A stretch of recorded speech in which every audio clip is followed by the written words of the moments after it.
Eskerrik asko denoi izan, Osako oso postata more handia izan da, eta eskerrik asko denoi.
Dena ondo, egoizetik, atzoia zinen berrestakuntzakin, gaur goizean ere, goitzeko 7 ja guneak azia prestatzen, eta ikusten den bezala, Arma Plaza jendetza, irtera jende askorekin, eta eguraldia zoragarria, espero dugu hola jarraitzala egun osoa eta jendea disfrutatzea gaurko egunekin.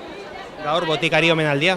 Bai, Isabel urteaz asko darama, etxeko tokia usten, botikako gunea jartzeko, eta gure aldetik modu batzen gaurko omenaldi txiki hau, eta nik uste posti daula, eta bere familia guztia etorri da, eta beharrezkoa zen olako omenaldi bat egitea. Eta tradizioari jarraiki oso erakusketa polita eta kutxunda egin duzutena, maketa oso ikusgarriekin gainera?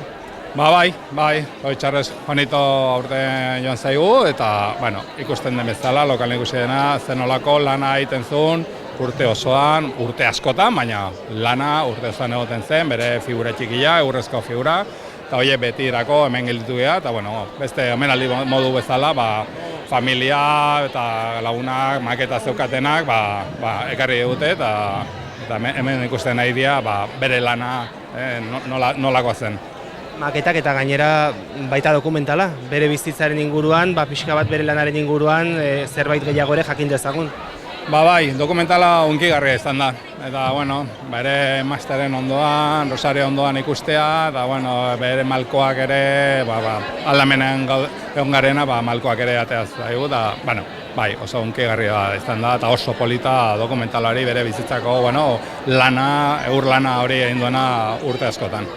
Eta bukatzeko, jaiak pare-parean ditugu, eta mendik aurrera disfrutatzera pentsatzen dut, ezta? Ekitali jaietakoa ian 15 azinen, herriko bandera igozten parrokera, guk alardeko mando bezala mezara egun ginen, eta atzo eta eren egun izan genuen mistako ensaioa, lehenengo ensaioa, gaur alardikin bat, eta mendik aurrera bat besten atzetik ensaioa, ia 8 eta 10 bukatzeko meza nagusiekin bukatuko dugu, baina ja hazia.